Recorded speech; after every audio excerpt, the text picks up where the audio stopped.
2020 était une superbe année. Bon, alors je sais déjà d'entrée que à peu près tout le monde qui va voir la vidéo, qui va voir le titre, la miniature, va rentrer un petit peu en confrontation mentale à se dire putain mais qu'est-ce qu'il raconte.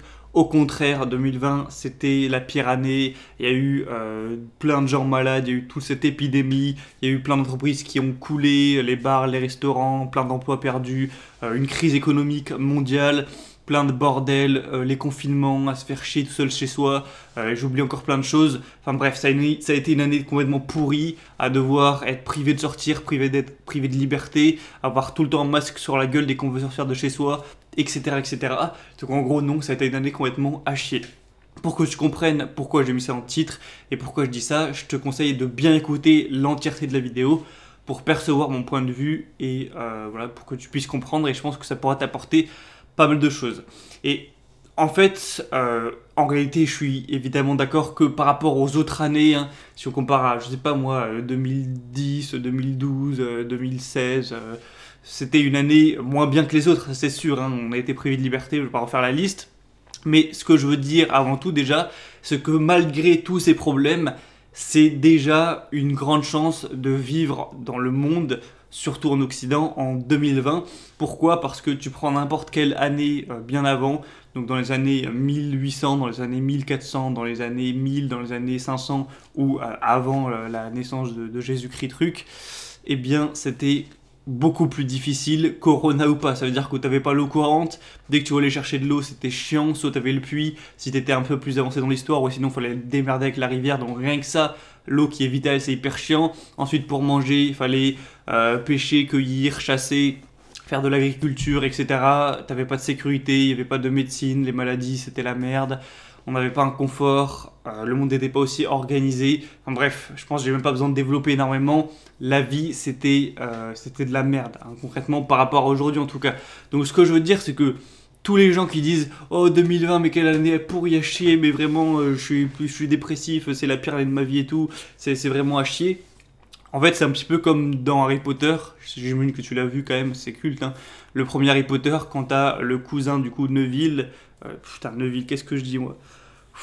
Vraiment, faut que je revoie mes classiques.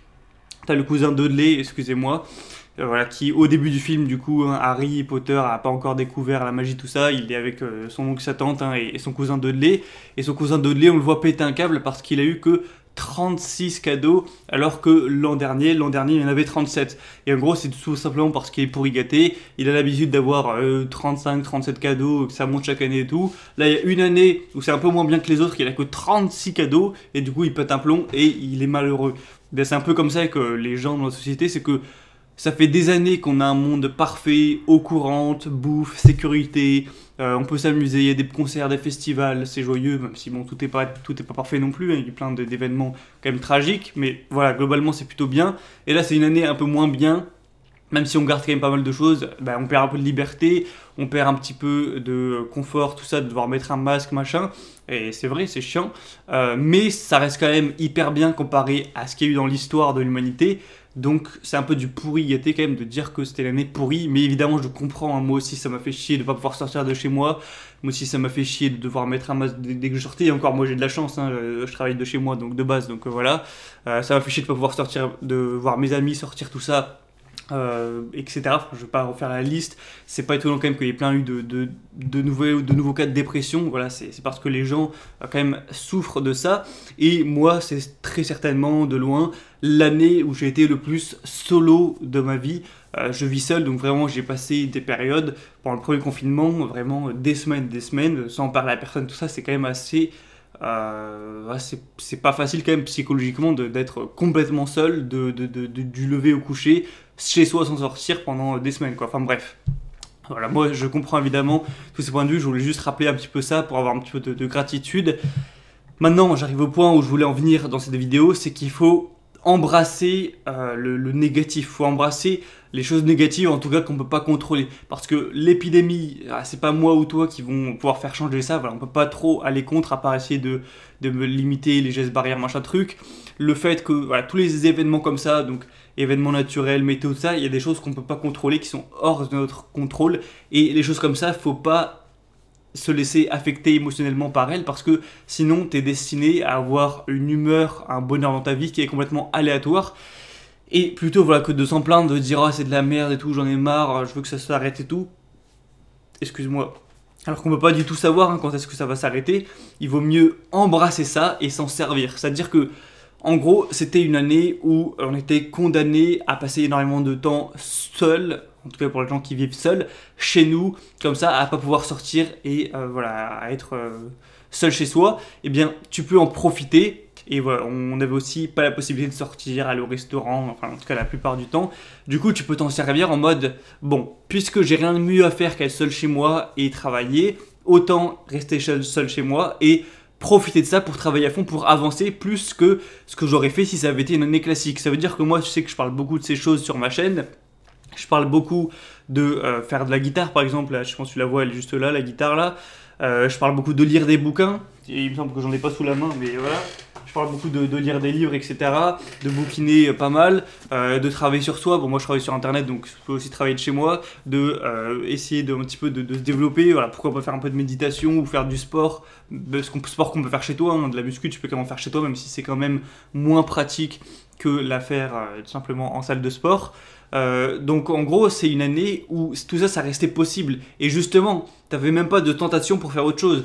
Vu qu'il n'y a pas de sortie, il n'y a pas de soirée, il n'y a pas de resto, il n'y a pas d'amis, etc. Vu que tout ça, c'est un petit peu limité, eh bien, c'est vraiment, en tout cas, c'était vraiment l'année à utiliser pour travailler comme un malade sur soi. Ça veut dire, si tu fais un instrument de musique, le faire à fond plusieurs heures par jour.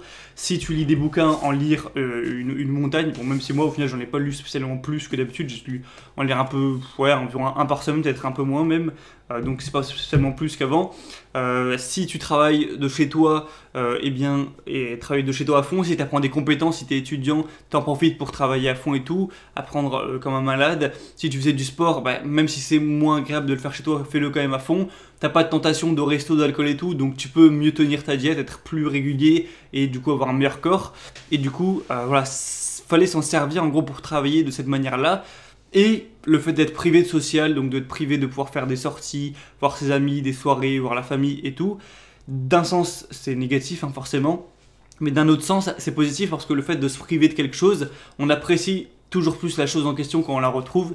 Et du coup, si c'est en, je sais pas moi, fin 2021 ou peut-être en 2022 ou je sais pas quand, que tout ça va revenir, parce que ça devrait quand même finir par revenir, faut pas déconner non plus, eh bien tu l'apprécieras encore plus, tu auras de la gratitude naturellement pour ça, alors qu'avant c'était peut-être considéré comme acquis. Tu voyais tes amis, tu disais ouais bah je vois mes potes, c'est cool, mais ah, normal, je vais au resto et alors, je vais faire un concert, un festival, truc, voilà, c'est la vie, c'est comme ça.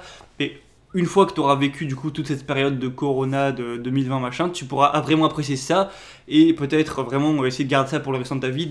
J'ai quand même de la chance, parce que j'en étais privé quand même pendant longtemps, de pouvoir apprécier le social, de voir mes amis, tout ça, tout ça. Et j'ai trouvé une petite métaphore également pour ça. Enfin, en vrai, elle est foireuse, donc voilà, c'est juste pour essayer de faire comprendre, mais la métaphore est foireuse. Imaginons que tu as une sorte d'agriculteur qui fait pousser deux choses, qui fait pousser des pommes de terre et des fraises. Et ce qui est complètement faux, j'imagine, mais voilà, comme je l'ai dit, la métaphore est foireuse. Imaginons que les pommes de terre, ça pousse bien quand il fait un temps de merde, donc il fait gris, qu'il pleut, que voilà, il y a des nuages partout. Et imaginons que les fraises, ça pousse bien que quand il y a du soleil, que le ciel est bleu, etc. Bon, imaginons, même si c'est pas comme ça dans la vraie vie. Eh bien, imaginons que 2020, ça a été une année complètement grise avec que des nuages partout, que de la pluie tous les jours. Eh bien, l'agriculteur, il a deux choix. Soit il embrasse cette année, il se dit bon, c'est destiné à être une année complètement pourrie où il pleut tout le temps. Donc, je vais faire que des pommes de terre toute l'année, je vais faire full pommes de terre presque, et du coup j'aurai un énorme stock que je pourrai m'en servir pour les années qui suivent. Ou alors il peut se dire, il peut essayer d'aller contre les choses naturelles et se dire ah putain c'est quelle année de merde, mais tant pis, je veux quand même essayer de faire des fraises même si ça va pas bien marcher et tout, même si c'est à chier, je fais quand même moite-moite comme d'habitude. Et là du coup ça va être un peu catastrophique, ces fraises elles vont presque pas pousser, et il va avoir la moitié de pommes de terre alors qu'il aurait pu avoir beaucoup plus. Et où du coup voilà, le meilleur choix évidemment c'est le premier choix. Pendant 1 ou 2 ans ou peut-être plus, il va faire que des pommes de terre, il va avoir un gros stock énorme. Et ensuite, quand les nuages vont se dégager, quand le ciel va se dégager, il y aura peut-être que du soleil du coup pendant une période. Là, il va refaire que des fraises et du coup, il va avoir autant que ce qu'il aurait eu parce qu'il a profité, il a embrassé le négatif entre guillemets pour accélérer quelque chose. Alors que s'il avait essayé de continuer à faire comme avant, eh bien, il aurait eu juste autant de pommes de terre que d'habitude, mais pas forcément plus de fraises, tu vois ce que je veux dire. Donc ce que je veux dire avec tout ça, c'est que déjà 2020 sera sûrement une année un petit peu pareille en réalité que 2020. Je pense que déjà on est parti pour que ce soit pareil hein, en janvier, février, mars et tout. Peut-être qu'au fil de l'année, avec les vaccins, etc., eh bien, ça va se limiter petit à petit. Eh bien, il va y avoir de moins en moins de cas, etc. Et petit à petit, voilà, tout va réouvrir.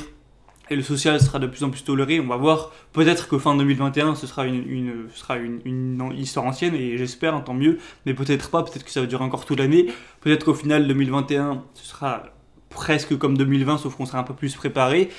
Et du coup, ce que je veux dire avec cette métaphore de pommes de terre et de fraises, c'est que là, on est dans 1 ou 2 années, ou même plus, années un petit peu pourries, où on est condamné à être seul et chez soi et à faire des trucs voilà, un petit peu d'introverti. Donc c'était un petit peu l'année des introvertis également. Du coup, profite-en pour faire pousser des patates, c'est-à-dire profite-en pour travailler seul chez toi sans du coup avoir de tentation d'aller au resto, d'aller en boîte ou de voir tes potes parce que bah, c'est pas possible. Donc profites-en pour faire, si tu fais du piano ou de la guitare à fond, développer ça. Si tu lis des bouquins, profites-en pour lire à fond. Si tu apprends des compétences, que tu apprends à coder ou que tu apprends ou que tu fais des études voilà, ou que tu apprends voilà, n'importe quoi, concentre-toi là-dessus à fond, développe ça à fond. Si tu fais un business en ligne, développe-le à fond, bah, comme je l'ai fait cette année, comme j'en ai parlé dans la dernière vidéo. Si tu fais du sport que tu es capable de faire chez toi, donc si tu fais de la muscu, c'est possible de le faire au poids du corps, bah, c'est ce que je fais, et voilà, ça va, j'arrive quand même à progresser. Fais-le à fond également, en plus t'es pas limité, t'es pas tenté d'aller au resto, d'aller boire, faire des alcools, boire de l'alcool en soirée et tout, donc c'est quand même positif pour la diète. Donc voilà, embrasse ça, développe-toi comme tu t'es jamais développé. C'est aussi la meilleure année possible pour faire une grande introspection sur soi, parce que moi voilà, j'ai passé des semaines tout seul chez moi, ça permet de bien penser à la vie, à la mort, à tout ce qu'on veut. Alors ça peut être aussi un petit peu torturant de faire ça, mais ça peut être aussi bénéfique de se fixer des objectifs pour les années à venir, de construire un petit peu sa philosophie de vie, de savoir vraiment ce qu'on veut, ce qu'on veut pas, pour avoir des objectifs bien alignés avec nous-mêmes. Donc profitons pour faire tout ça à fond, donc développement sur soi, développement personnel, instruments de musique, lecture, apprentissage, développement de compétences, développement de business si tel en a la capacité, développement d'introspection, de philosophie, de méditation, voilà, tous les trucs qui sont encore possibles de faire, eh bien justement profites-en pour les faire à fond, c'est-à-dire voilà, fais pousser un max de pommes de terre tant que tu as que ça à faire, et une fois que ce sera fini, peut-être fin 2021, peut-être en 2022, voilà, je sais pas, dans la date X, ce sera retour un petit peu comme avant, et bien là tu pourras faire pousser tes fraises, c'est-à-dire beaucoup plus profiter qu'avant de voir tes potes, de sortir, de faire des soirées, de profiter, de te balader comme ça dehors au soleil, tu vois, sans aucun masque, vraiment comme tu veux, d'être libre, de pouvoir faire ta vie comme tu veux, etc. Donc tu profiteras, tu auras plus de fraises que d'habitude, mais tu auras le plaisir quand même d'avoir eu plein de pommes de terre pour accompagner ça. C'est-à-dire que peut-être que tu profiteras à niveau de la vie, de la liberté de sortir et tout, mais tu auras un niveau de fou en guitare, tu auras lu tes 100 bouquins en 2 ans, donc tu seras bien blindé à ce niveau-là, tu auras développé ton business, tu auras mis plein d'argent de côté, tu auras appris à faire de la méditation, tu auras appris des compétences que tu as appris tout seul, tu auras fait ton introspection, donc tu as ton plan pour les 5 années à venir, etc. etc. Tu auras un petit peu le meilleur des deux mondes et tu auras su t'adapter, être pragmatique par rapport à ces situations, pour en tirer le plus de positif possible. Et du coup, quoi faire en 2020 ben, c'est faire ce que je t'ai un peu dit de faire cette année, dès que je faisais des vidéos sur les confinements. Embrasse ces privations de liberté pour te concentrer sur des objectifs qui sont faisables, donc des objectifs personnels à faire seul. Encore une fois, lecture, méditation, son de musique, développement de compétences, apprentissage, tout ça, c'est le mieux. Consulter du bon contenu et tout, on a la chance quand même d'avoir internet, on peut consulter plein de contenus comme ça de chez nous. Embrasse ça. Une fois que tout reviendra à la normale, et j'espère que ce sera le plus tôt possible, tu pourras apprécier ça, vu que tu en auras été privé, et tu n'auras pas perdu ton temps avant parce que tu auras développé ça, et du coup tu pourras faire cueillir, faire pousser plein de fraises, hein, comme on l'a dit. Et oublie pas non plus d'avoir de la gratitude, même si ça a été une année moins bien que les autres sur ce siècle, c'est quand même une énorme chance de vivre dans notre monde où on a l'eau courante, où on a la bouffe avec le supermarché, où pour l'équivalent de quelques heures de boulot, même si tu es payé au SMIC, hein, tu as à manger pour une semaine, voilà, c'est quand même complètement dingue d'avoir toutes les technologies qu'on a, toutes les choses, les bagnoles et tout. Tout ça, c'est une énorme chance. Les ancêtres qui ont construit ça, pour eux, ça aurait été un paradis. Donc tous les jours, même si c'est pas naturel de le faire, il faut essayer de remercier les ancêtres.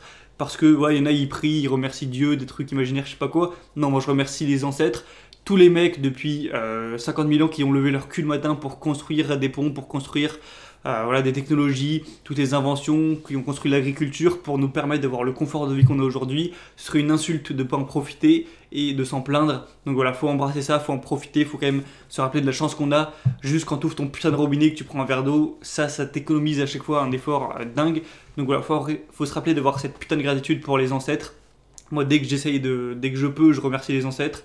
Je remercie pas les religions, Dieu ou je sais pas quoi, je remercie les ancêtres qui ont construit ce monde-là et j'essaye de participer moi aussi à améliorer le monde comme je peux pour les générations futures. Enfin bref, faut pas oublier ça. Et sinon, si tu veux plus de mon contenu comme d'habitude, eh bien tu peux t'abonner à la liste email, donc le message, un email tous les dimanches matins à 7h. Donc pour ça c'est simple, tu passes par le premier lien dans la description, tu rentres ton prénom, ton adresse email et tous les dimanches matins tu recevras un mail de ma part pour te booster, pour t'apporter du contenu, des idées. Voilà, je partage des trucs que j'ai vécu dans la semaine, je partage parfois du contenu, des livres, des citations, je parle de choses un petit peu comme sur mes vidéos. C'est le meilleur moyen aussi de me contacter. C'est gratuit, c'est un email vraiment tous les dimanches frais que j'écris la veille. Donc si tu veux pas rater l'email qui va sortir du coup bientôt le dimanche, eh bien inscris-toi dès maintenant. Voilà. Et sinon tu rates ça, donc c'est dommage. Et évidemment si ça te saoule, tu t'inscris comme tu veux, donc c'est que du bonus pour toi si t'es pas encore inscrit. Et sinon pour les vidéos, je vais sûrement sortir une vidéo juste après le nouvel an peut-être. Du coup là c'est la dernière vidéo de l'année, donc je te dis à l'année prochaine. Je vais sûrement sortir une vidéo le 1er janvier comme j'ai l'habitude de faire. Et je vais faire une vidéo où le but sera que tout le monde, donc toi qui regarde cette vidéo, marque son objectif de l'année en commentaire, donc quel qu'il soit, j'en reparlerai. Et du coup, une fois, je vais laisser 1 ou 2 jours, ensuite je vais capturer tous les commentaires, je vais faire une autre vidéo du coup, genre le 3-4 janvier, où je vais afficher tous ces commentaires publiquement, voilà, ce sera affiché, ce sera officiel. Et le but ce sera que, on oublie un peu cette histoire, mais qu'à la fin de l'année, tous les gens qui ont mis des commentaires reviendront donc le 1er janvier 2022 pour dire oui ou non s'ils ont accompli leur objectif. Donc voilà, c'est un truc que j'avais envie de faire pour peut-être motiver, pour afficher, pour mettre la pression à tous ceux qui me suivent qui ont des objectifs. Donc voilà, c'était juste pour te dire que la prochaine vidéo, n'hésite pas à la visionner assez rapidement, donc dans les 24 heures de sa sortie, et tu mettras ton commentaire, ton objectif en commentaire, et ce sera, je pense, pas mal. Bref, tu verras ça de toute façon dans quelques jours. C'était tout du coup pour cette année. N'hésite pas à me donner ton avis aussi sur tout ça. Moi voilà, je pense que c'est important de garder de la gratitude, d'embrasser les choses qu'on ne peut pas contrôler pour s'en servir le mieux possible. Et on appréciera plus quand le soleil reviendra. Voilà, c'était tout. Je te dis à très vite. À la prochaine. Porte-toi bien. Ciao.